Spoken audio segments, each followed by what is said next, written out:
ಅದು protocol maintain ಮಾಡಬೇಕು. ಒಂದೇನಂತಂದ್ರೆ ಎಷ್ಟು ದಿನಕ್ಕೊಮ್ಮೆ ರೇಡ್ ಆಗಬೇಕು, ಮತ್ತೆ ಎಷ್ಟು ದಿನಕ್ಕೊಂದು ವಿಸಿಟ್ ಮಾಡಿ ಅವ್ರನ್ನ ಚೆಕ್ ಮಾಡಬೇಕು.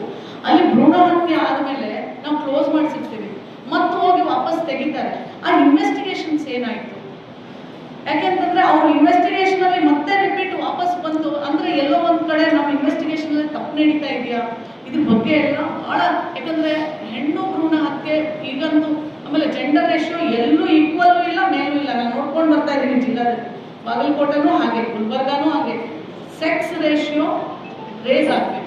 ಅದಕ್ಕೆ ನಾವು ಏನು ಮಾಡಬೇಕು, ಮೇನ್ ಈ ಹೆಣ್ಣು ಭ್ರೂಣ ಹತ್ಯೆ ನಿಲ್ಲಿಸಿದ್ವಿ, ಆಟೋಮೆಟಿಕ್ ಆಗಿ ಸ್ಟಾರ್ಟ್ ಆಗ್ತದೆ. ಅಂದ್ರೆ ಸ್ಕ್ಯಾನಿಂಗ್ ಸೆಂಟರ್ಗಳು ಇವು ಬಹಳ ವಿಶೇಷವಾಗಿ ಗಮನ ಹರಿಸಿ ಅವನ್ನ ಪ್ರೋಟೋಕಾಲ್ ಪ್ರಕಾರನೇ ಆಕ್ಟಿಗೆಲ್ಲ, ಅದು ಇವತ್ತು ಟಾಕ್ ಇತ್ತು ಆಕ್ಟ್, ಇದು ಯಾವ ಮಟ್ಟಕ್ಕೆ ಆಗ್ಬೇಕಂದ್ರೆ ಶಿಕ್ಷೆ ಆಗಬೇಕು. ಶಿಕ್ಷೆ ಆಗಲಿಲ್ಲ ಅಂತಂದ್ರೆ ಅದು ಕಂಟಿನ್ಯೂ ಆಗ್ತಾನೆ ಇರುತ್ತೆ.